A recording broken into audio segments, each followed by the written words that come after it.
berhenti, ada yang bangun. Aku lupa bagaimana kalau yang lain bangun. Mat-mat itu ada 9, 6 sudah bolong, tinggal 3. Dan 3, 2 sudah tua renta. Mudah-mudahan jangan cepat-cepat diambil ahli waris. Jangan dibawa pulang dulu, kecuali sudah ada yang pesan. Aku kadang-kadang kesal kalau tidak ditunggu ada yang mencari, ada yang membeli. Kalau ditunggu sambil bergadang bersama mayat, tak ada yang datang. Memang harus bersabar. Kalau ada yang datang, asal jangan aku saja. Lumayan, teman gede belanja. Istilahnya sih ganti rugi. Dia yang rugi, aku yang rugi. Atau tempatnya ganti rugi. Aku dapat ganti. Dia yang beruntung. Memang nasib untuk melakukan pekerjaan seperti ini. Tidak usah kuliah kedokteran. Cukup dengan golok. Ya, dengan golok. Krok, krok, krok, stres. Yang penting barang dipesan tidak rusak. Ya, mau seperti memotong ayam. Membuka isi perutnya, mau mengeluarkan empedunya, hati-hati memotongnya supaya tidak pecah. Mengambil hatinya, disayat-sayat yang benar, pelan-pelan supaya tidak rusak. Apply-nya sama saja, itu ayam. Bedanya yang lebih kecil, kalau yang besar itu lebih mudah. Alurnya juga lebih jelas. Tinggal ceres, seret. Tidak susah kok. Masak mau memotong ayam saja harus kuliah dulu ke jurusan perayaman, Fakultas Potong Ayam. Latihan saja yang sering. Kalau yang ini sih sering lihat-lihat, memperhatikan dengan baik bagaimana cara orang lain bekerja, tahap-tahap bila mulai melakukan pekerjaan, terakhir ditutup lagi, dijahit, beres, dapat. Enak memang, dan ini sudah nasib baik. Coba kalau tetap bekerja seperti dulu, sebagai penggali kubur. Ya, tadinya aku penggali kubur. Bermodal cangkul dan golok. Penghasilan tergantung kepada teman. Penggali kubur penghasilannya berapa? Dihitung 1 kali gajian sekian ribu. Iya kalau tiap hari ada 10 orang atau 50 orang yang meninggal. Bisa dihitung penghasilannya. Kalau ada yang meninggal dapat uang, tapi tak apa. Kita sebagai orang Indonesia harus pandai-pandai dan sampai. Lalu penggali kubur sampingannya apa? Kalau keluarga yang meninggal membawa makanan sambil mengadakan selamatan, bisa makan atau membuat sisa makanan. Dan itu jarang sekali. Kalau tidak, dari mana mendapatkan sambutan? Paling dengan mengurangi tenaga, permintaan kuburan digali 2,5 meter dalam. Kita curi saja digali 1,5 meter. Lumayan, minimal galian 1 meter. Tapi ongkosnya tetap minta untuk dalam 2,5 meter. Ukuran panjang dan lebar sudah standar. Di mana-mana sama. Dalam 1,5 meter cukup. Tidak harus ngos-ngosan. Kalau yang mau cari tambahan lagi lewat doa. Jasa berdoa. Yang mendoakan orang lain, yang terima uangnya aku. Diberikan separuh dan separuh lagi masuk. Yang runyam sudah ada yang pesan galian, sudah dibayar. Jenazahnya belum datang. Lama dinanti muncul keluarganya. Maaf Pak, tak jadi dikuburkan di sini karena mendapat jatah harus dikuburkan di Taman Makam Pahlawan. Pejuang kali ya, apa lupa itu keluarganya? Kalau punya saudara pernah ikut perang di kemerdekaan, atau tidak menyangka kalau bisa dimakamkan campur para pahlawan. Akan harinya galian yang tidak jadi dipakai mau ditimbun kembali, capek, sia-sia, mau ditawarkan kepada orang lain. Wah, bisnis galian kuburan tak susah. Berbeda dengan barang lain, kan? Masa ditawarkan kepada masyarakat? Galian, siapa yang mau meninggal ayo, sudah ada galian kuburannya, atau berkeliling. Dijual, galian kuburan, siapa yang mau mati? Ayo, siapa yang mau mati, ingin mati duluan? Gerah, diobral, teriak-teriak menawarkan galian kuburan. Disangka orang tak waras, bisa-bisa malah dilempari batu. Ya, sesuatu memang harus ditekuni, harus profesional, apapun jenis pekerjaannya. Bila bicara soal keanehan, ini benar-benar terjadi. Entah orang yang meninggal itu pejabat atau bagaimana kelakuannya semasa hidup. Sebab orang yang mau dikubur kan hanya ditulis nama. Nah, Bin, misalnya insinyur Dr. Andes. Insinyur dengan Dr. Andes nyambung tidak ya? Tapi ini misal kok. Insinyur Dr. Andes RM Kutat Kusumayanto Bin MM Sihombing. Nama Jawa, tapi Binnya Batak. Mungkin MM ini singkatan Menang Maling. Lahir tanggal sekian, wafat tanggal sekian. Riwayat yang dipidatokan cukup indah-indah, yang hebat-hebat. Pernah menguasai seluruh bidang pekerjaan yang jadi keahlian orang lain. Pengalaman pekerjaan di deret panjang, pejabat hebat. Ketika jenazah diturunkan, panjang galian kurang, aku bingung.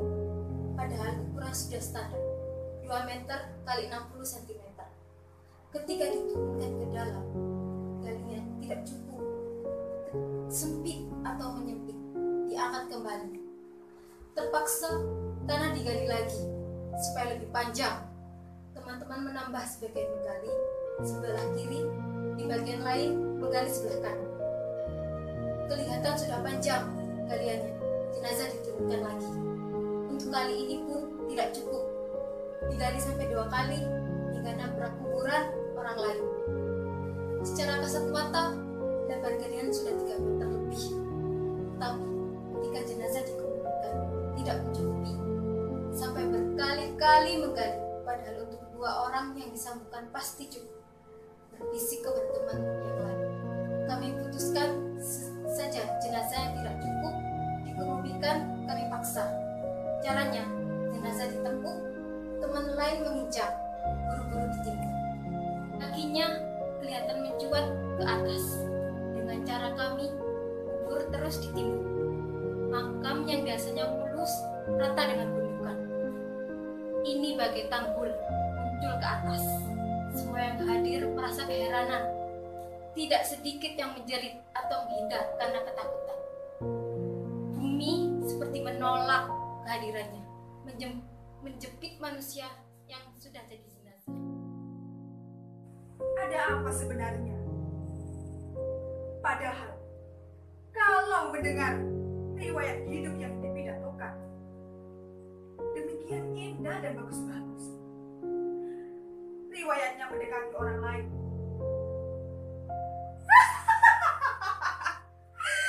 Ada juga istrinya meninggal. Suaminya minta digantikan kuburan juga.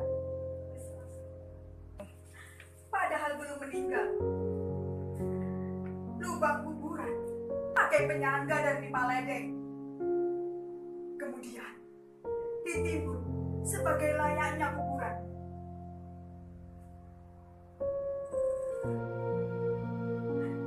Kuburan kosong. Setelah 1 tahun lalu, suami benar-benar meninggal. Masa ada meninggal bohong-bohongan? Hanya ingin ketemu istri di dalam kuburan. Waktu kuburan kosong itu dibuka, semua kaget dan panik. Galian kubur itu dijadikan sarang tikus.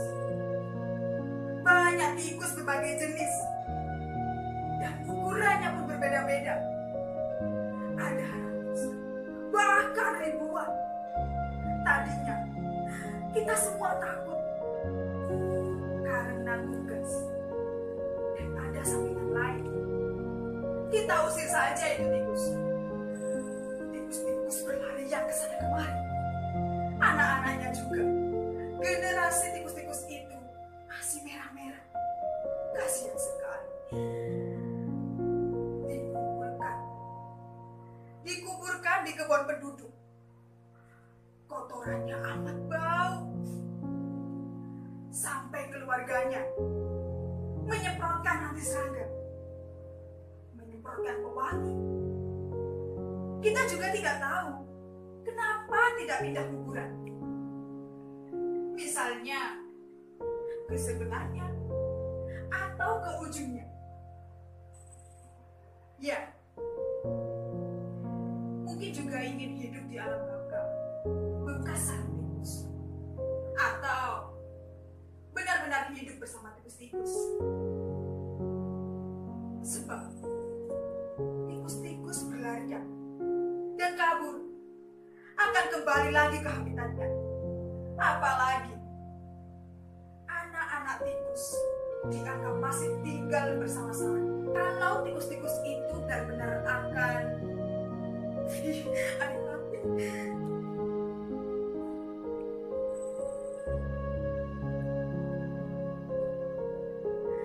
yang paling menarik dari keluarga dokter, direktur rumah sakit ini yang mengangkat derajatku, mengangkat nasib baikku, itu karena merasa puas dan senang. Kakaknya meninggal, dikebumikan dengan baik,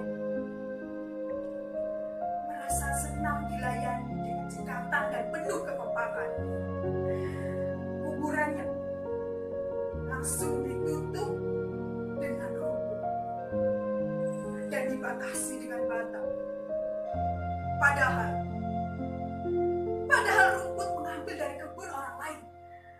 Bata mengambil satu persatu dari rumah yang sedang dibangun. Mereka sekeluarga kaget. Kuburan kakaknya langsung tertata rapi dan indah. Merasa puas. Waktu lain, aku dicari, ditawari dengan penjaga mayat. Wah,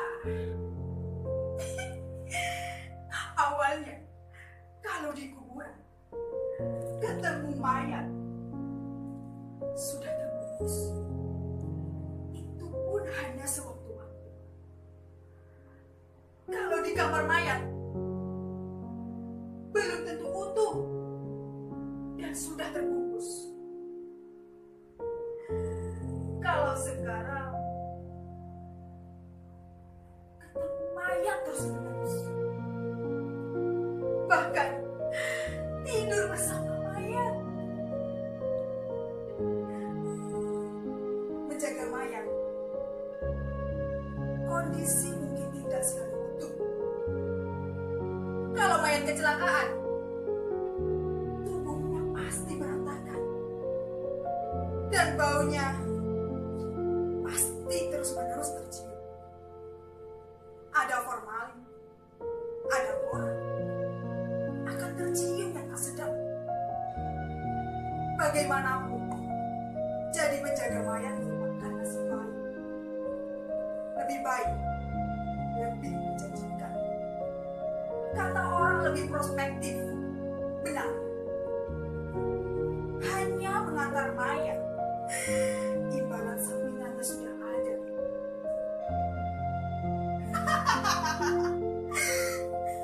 Suatu sore, ada pengalaman unik. Ketika mendapat tugas menjemput mayat. Mayat-mayat, jumlahnya ada 9 orang. Bawa truk bak tertutup. Dalam perjalanan, di tengah jalan diizinkan petugas. Itu para petugas hebat benar. Di sekitar tempat petugas sudah banyak buah-buahan. Kelapa juga banyak, sayur-sayuran, buah-buah, ada juga pasir, batu, ayam yang terikat sambil keok-keok. Rupanya tiap ada kendaraan memuat sesuatu diminta. Sudah sore, masih saja operasi. Tiap kendaraan yang lewat di stop. Stop. Apa yang kau ambil? Saya, Pak. untuk kami. Ada kendaraan buah-buahan. Di stop juga. Stop. Sudah siap, Pak. Wah. Rupanya sopir itu sudah biasa ngangkut di sini.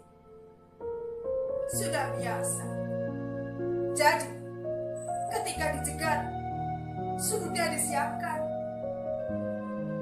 Bisa dibayangkan ya, kalau hasil dari kebun mau dibawa ke pasar, setiap kali dicegat, belum sampai ke pasar, sudah habis hasil kebunnya.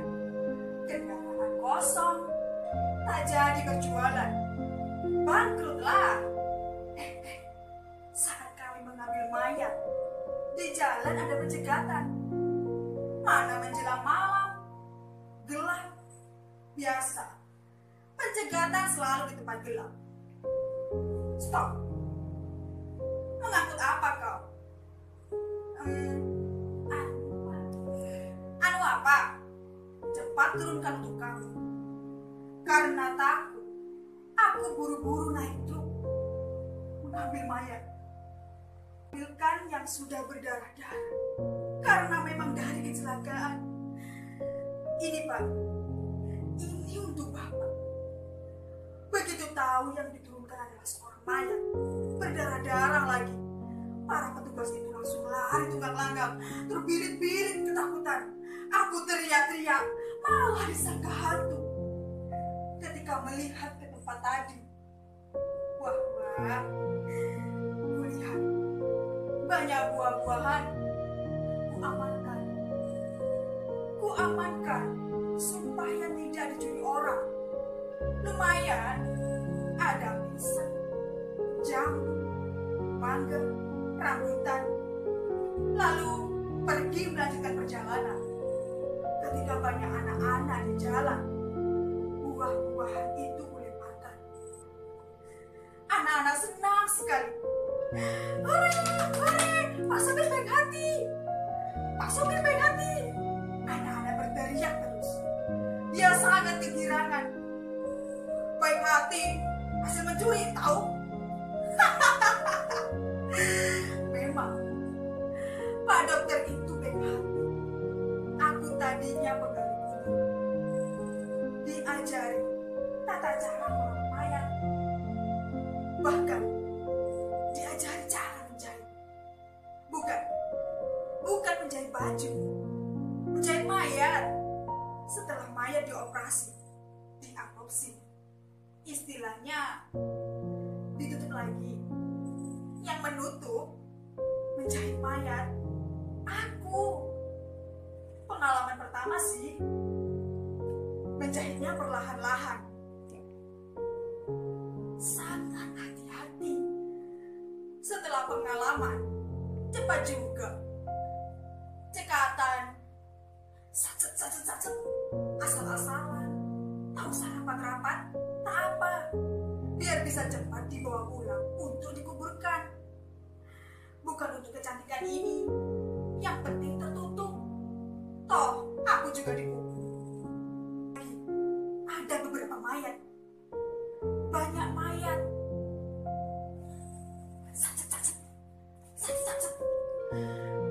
Sacet, ganti mayat yang lain. Yang penting cepat selesai. Susah mayat ini.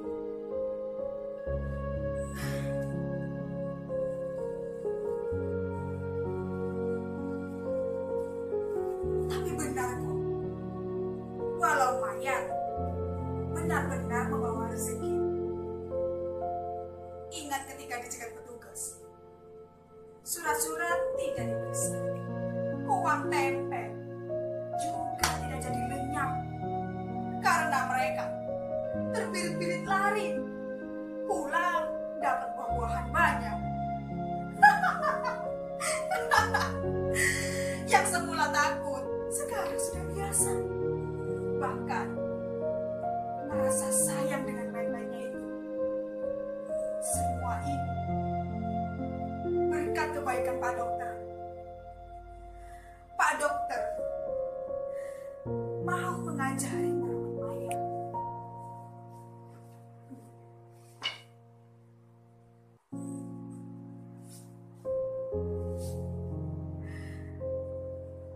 bedah hati.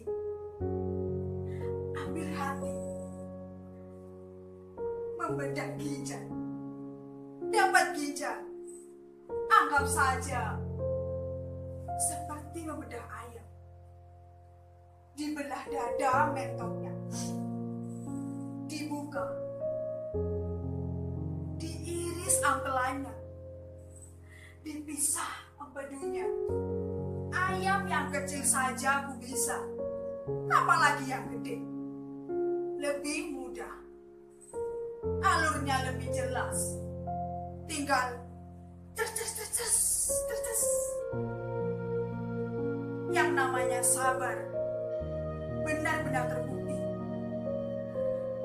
Terbukti bisa membawa hasil. Ada orang datang, kelihatan panik dan sedih. Pasti mencari Pak Dokter. Semula saya biarkan dicuekin bahasa anak-anak masa kini. Lama-lama tega menarik iba atas raut wajah yang tampak. Saya bertegur sapa. Pak, bisakah saya membantu? Aku membuka pembicaraan. Pak Dokter, adakah? Oh, beliau.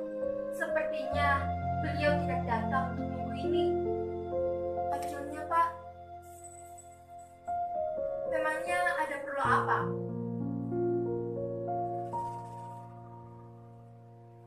Saya mungkin bisa membantu, Pak. Aku tahu gelagat ini. Inilah maksudku. Rezeki tidak bisa dikejar. Harus bersabar.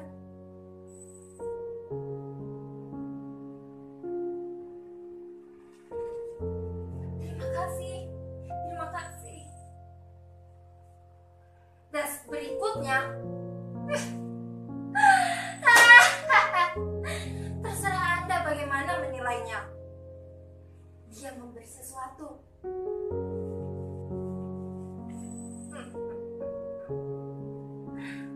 Tebal.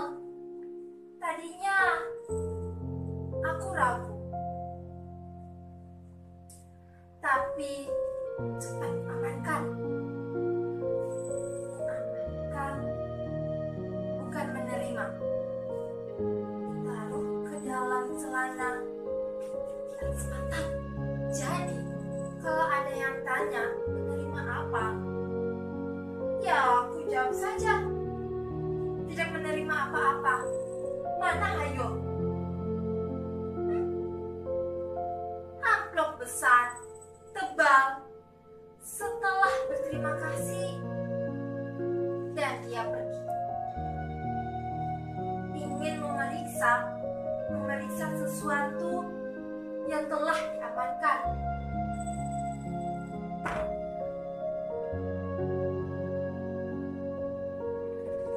Masa iya mayat bergerak? Bergerak mau dijual kali. Ikhlaskanlah.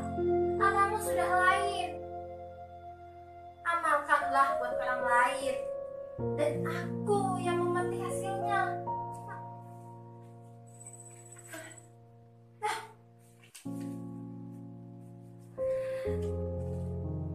Ini bukan suap.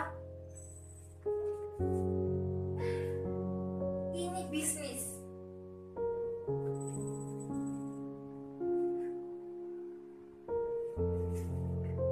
Tahu apa tadi yang dibisikan? Memangnya ingin tahu? Mau? Memangnya apa yang dibisikan? Menghitung saja susah. Mengumpulkan saja susah. Tak bisa menghitung uang banyak-banyak.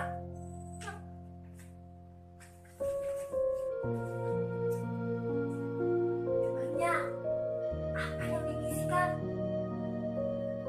Mau tahu?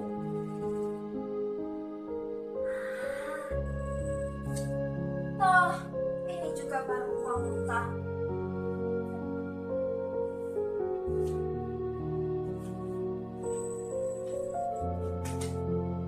Sini kan lebih aman. Siapa yang menyangka? Coba geledah. Geledahlah. Ah, kayak selebriti saja. Dia tadi tanya.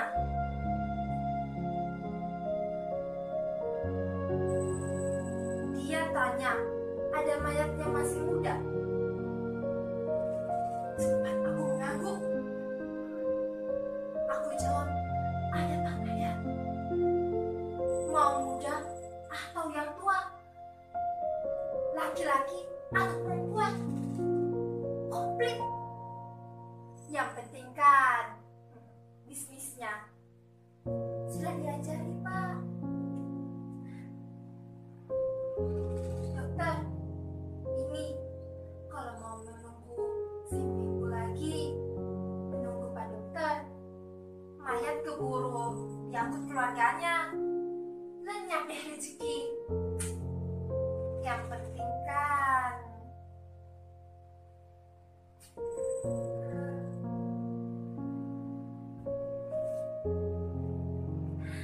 meyakinkan.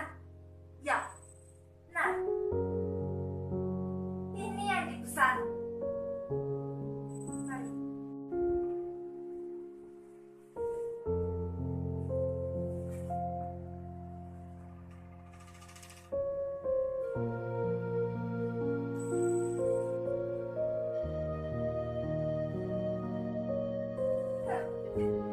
Ikhlaskanlah.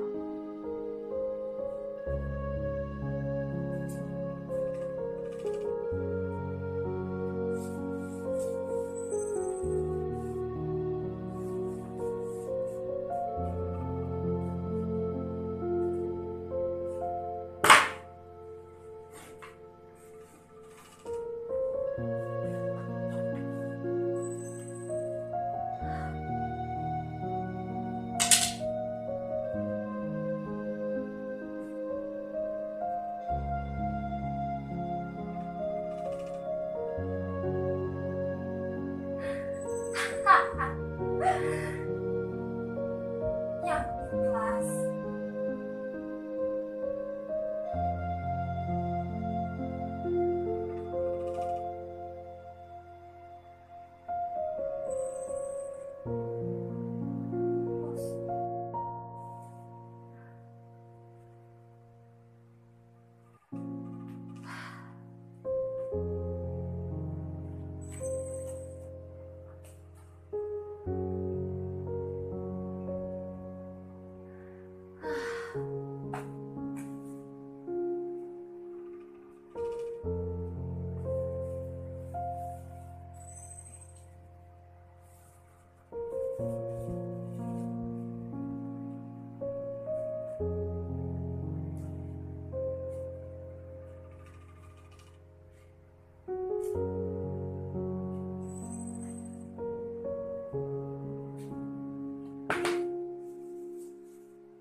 Shh.